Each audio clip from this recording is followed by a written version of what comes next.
की, उत्तम तपोधर्म की।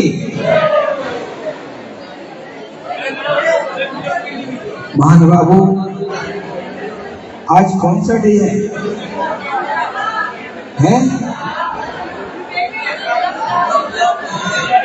डे कौन सा है?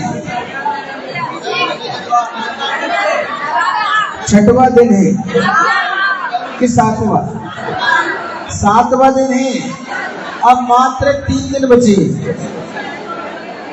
जहां पर हम जब ऊपर चढ़ते हैं तो एक एक दिन की सीढ़ी हमने चढ़ ली, जहां पर उत्तम क्षमा, उत्तम मार्गव, उत्तम आर्जव, उत्तम शौच, उत्तम सत्य, उत्तम संयम और आज ये उत्तम त्याग के दिन हम पहुंच गए हैं, उत्तम तप के दिन। क्योंकि कहा जाता है जिसके जीवन में संयम आ जाता है, आप लोगों के जीवन में संयम आया कि नहीं है पता नहीं, क्योंकि सब लोग मन चले मन मुहाने वाले हो और मन को चलायमान करने वाले हो। पर ध्यान रखना, जिसके जीवन में अगर थोड़ा सा भी संयम आ जाता है, ज्यादा नहीं, हमने जीवन भर पूजा की, कोई मायने नहीं रखती है पूजा, पर जीवन में पूजा से संयम आया कि नहीं आया, ये मायने रखता है।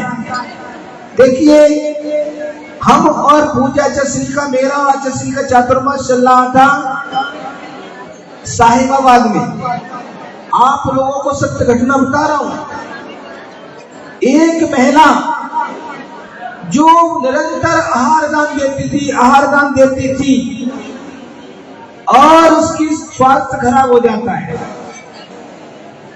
उनके घर वालों ने कहा, महाराज जी, उनकी एक ग्रस्त अवस्था की बहन माता जी थी, वहां से फोन आया, महाराज जी मेरी बहन वही रहती है, आप उनको संबोधन कर दो, उनकी समाधि हो जाए इससे। तो कहते हैं जो सही नहीं होता है, सही की बात जल्दी मान लेता है।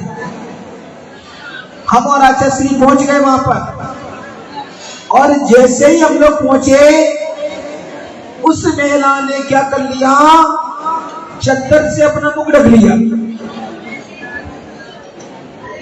और मैं तो चक्कर में ही पड़ गया कि आखिरकार ऐसी समस्या क्यों हुई। मुनिराज सामने खड़े हैं संबोधन करने के लिए और उसके भाविनी और दर्शन करने के।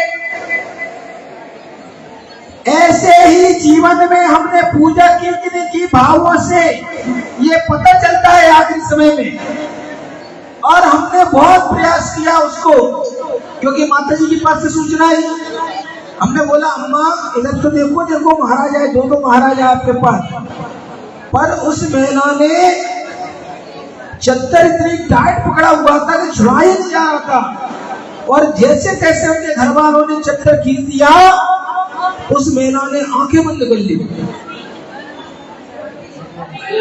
मैंने महाराज जी से कहा, महाराज जी आखिरकार इसने कैसा आहार दान दिया है, मुनिराजों को कैसे सेवा की है, कैसे पूजा पाठ की है, कोई समझ में नहीं आया कि अंतिम समय में इसके ऐसे भाव बन गए, नरक आयु का बंद हो गया, क्योंकि इसको दर्शन नहीं सुहारे महाराजों के, आंखें मिच के बैठी है।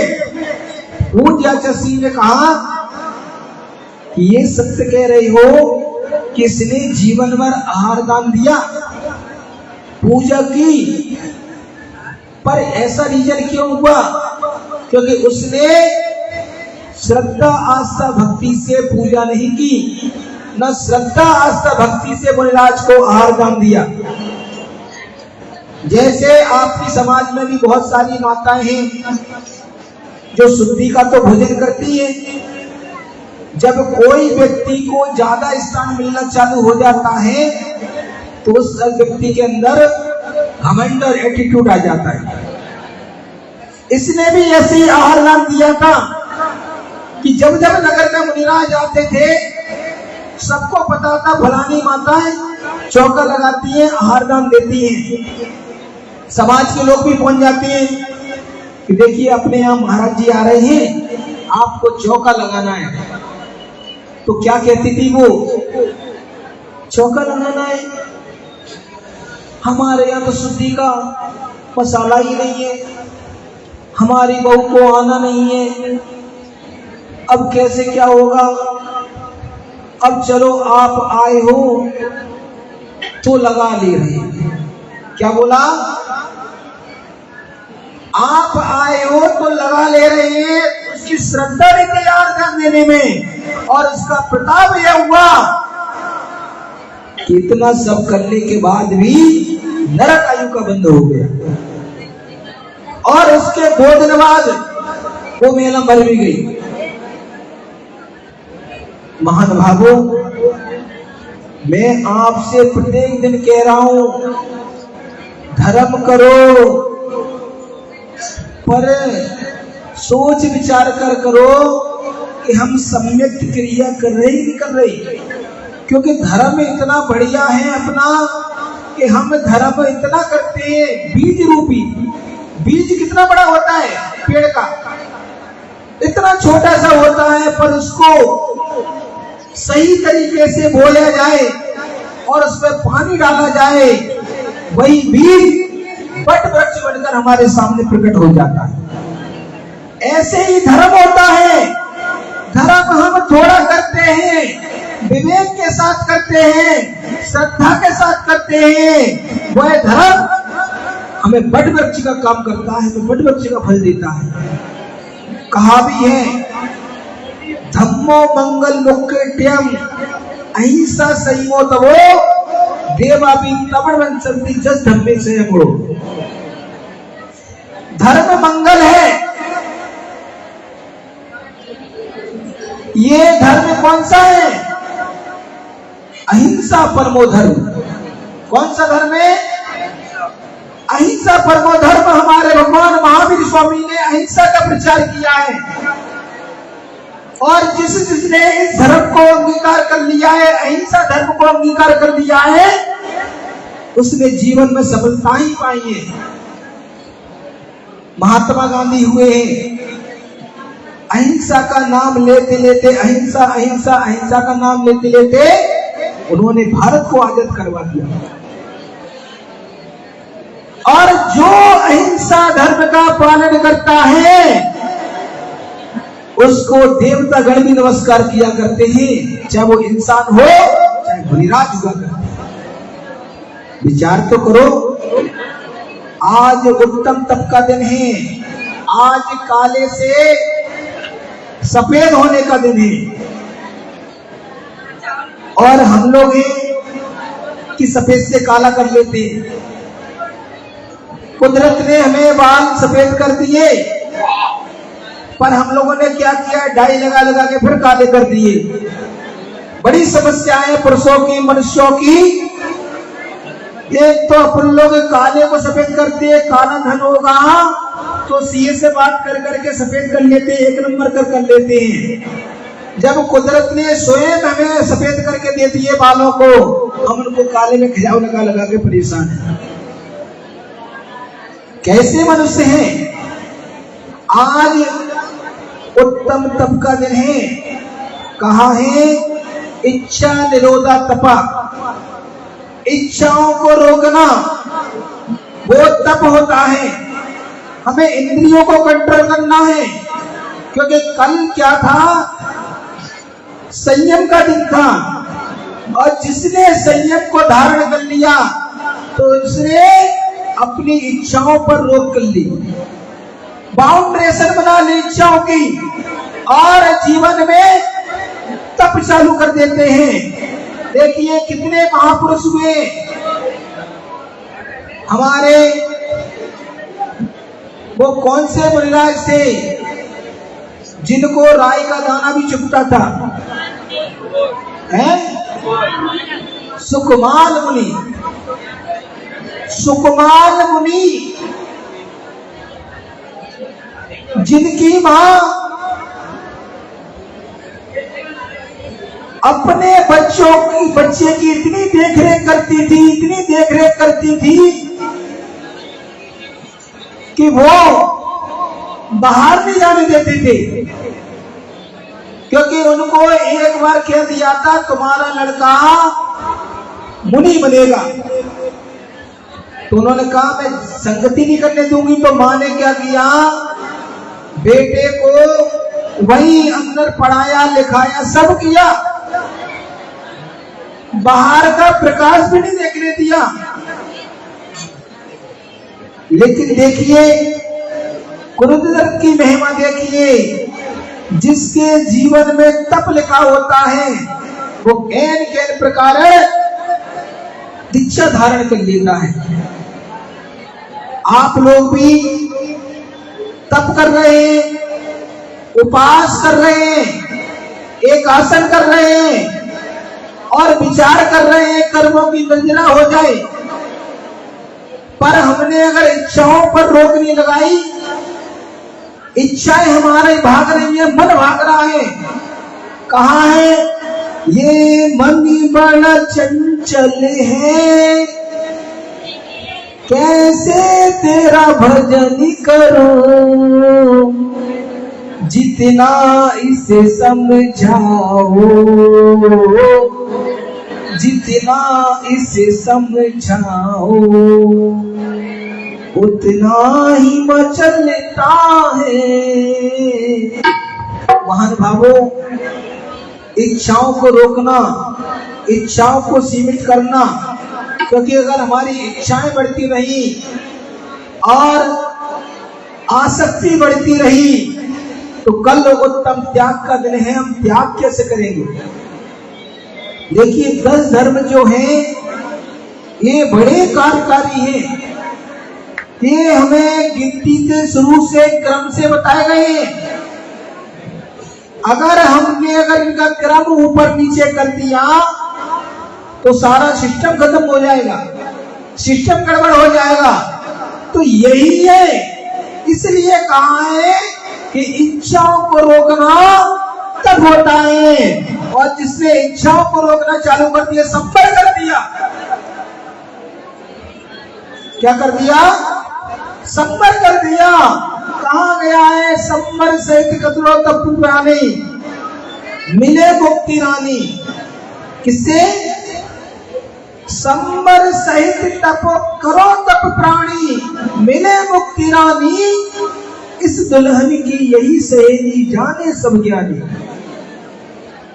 हमें हर चीज में संबर करना पड़ेगा, इच्छाओं में संबर, उठने बैठने में संबर, खाने में संबर, बोलने में संबर, हर चीज में पूजा। देखो कितने महान भाव ऐसे हैं जो यहाँ प्रवचन तो चल रहे हैं पर उन्हें प्रवचन से कोई मतलब नहीं है, वो तो अपनी बातों में लगे हैं। अब संबर कैसे होगा जीवन में? और जब तक संबर नहीं होगा तब तक हम तप नहीं कर सकते हैं। कुछ पाने के लिए कुछ खोना पड़ता है। देखिए आज हम लोग यहाँ पर बैठे हैं, जितने पिछीधारी हैं यहाँ पर बैठे हैं, ऐसे ही नहीं बैठ गए, घर बार छोड़ना पड़ा, माता पिता को छोड़ना पड़ा, मित्र को छोड़ना पड़ा, दोस्तों को छोड़ना पड़ा, सारे रिश्तों को छोड़ना पड़ा। गुरु ने कपड़े भी छुड़वा दिए, कहा है केश लोचन करना पड़ेगा, केश लोचन भी कर रहे हैं। बोले 24 घंटे में एक बार भोजन करना है, एक बार भोजन कर रहे हैं। गुरु महाराज ने कहा 16 कारण के उपवास करना है, उपवास भी कर दिए। इतना सब त्याग करने के बाद आप लोगों ने यहाँ पर बैठा रखा है ऊंचे पे। त्याग कब आया? जब तप चालू किया। तप हमारे यहाँ बताया गया है 12 प्रकार का तप होता है। 6 अंतरंग तप, और 6 बाहर के तप। बाहर के तप हमें दिखाई देते हैं, जैसे उपास। कितनी माताएं उपास कर रही हैं, लटक लटक के आ रही हैं, कोई भी देख के बता देगा ये उपास चल रही है। हाँ, जो हमें दिख रहा है, जो हमें आंखों से दिख रहा है, वो बाहरी तप होता है। क्योंकि ध्यान रखना, बाहरी तप भी नहीं करोगे तो काम नहीं चलेगा। जैसे दूध गर्म करना है, क्या करना है? दूध को गर्म करना है तो दूध को गैस पे डायरेक्ट डाल दोगे क्या? किस में रखते हो? भगोनी में। तो सबसे पहले दूध गर्म होता है कि भगोनी गर्म होती है? तो ऐसे ही जो बाहरी तप है, ये बर्तन है अपना, जो उपास कर रहे हैं, एकासन कर रहे हैं, रस का त्याग कर रहे हैं, किसके लिए? कि हमारी जो आत्मा है ये इधर उधर निबट के, कसाय नहीं बढ़ के हमारी कसाय मंद हो जाती है। किसी व्यक्ति के उपास चल रहे हो, उससे कह दो थोड़ा गुस्सा कर लो, तो क्या कहोगे? अरे तुम्हें गुस्सा की पड़ी, क्या बोला नहीं जा रहा है, आवाज नहीं निकल रही हमारी। तो जब तक हमारा बर्तन गर्म नहीं होगा तो दूध कैसे गर्म हो जाएगा? पर बर्तन कैसा होना चाहिए? साफ सुथरा होना चाहिए। अगर बर्तन में जरा सा भी कुछ लगा होगा, खट्टा वगैरह, और हम दूध डाल देंगे तो क्या होगा? फट जाएगा। ऐसे ही अगर हमने संयम रूपी तप नहीं किया, संयम रूपी उपास नहीं किए, संयम रूपी एकासन नहीं किए, तो हमारा दूध रखने के बाद भी क्या हो जाता है? फट जाता है और हमें उसका फल नहीं मिल पाता है। तो आज ऐसा उत्तम तप का दिन है, हम लोग खूब तपस्या कर रहे हैं, साधना कर रहे हैं, पर संक्लेशता मुक्ता मनसा, संक्लेशता जब तक मन से मुक्त नहीं होगी तब तक हमारा तप क्या करेगा? हमारा तप भी वैसा ही हो जाएगा जैसे और लोग तप करते हैं, उन्हें संसार का सुख मिल जाता है, पर मोक्ष सुख का मोक्ष सुख नहीं मिलता। मोक्ष सुख के लिए हमें जीवन में संयम धारण करना पड़ेगा, और संयम के साथ अगर तप करते हैं तो वह दूध रूपी आत्मा हमारी स्वच्छ सफेद हो जाती है, और जब दूध से मावा बनता है, मावे से घी बन जाता है, ऐसे ही हमारा जो शरीर है, जब शरीर से हम तप करते हैं तो हमारे भाव बन जाते हैं क्या? साधु बनने के, और साधु ही एक दिन भगवान बन जाता है, घी बन जाता है। महान बाबू, ऐसा आज उत्तम तप का दिन है, और जो व्यक्ति तप को धारण कर लेता है नियम से, उसके भावना भी बन जाती है त्याग करने की, और जब हमारा त्याग हो जाता है तो अगला दिन आ जाता है आकंचन, न तेरा न मेरा, ये सब क्या है? झमेला है। तो हमें इस उत्तम तप को अंगीकार करना है और अपने जीवन में धारण करना है। इस बात का ध्यान रखेंगे। सभी लोग बोलेंगे मेरे साथ, ओम ह्रीम उत्तम तप धर्मा गाए नमो नमः। बोलिए उत्तम तप धर्म की।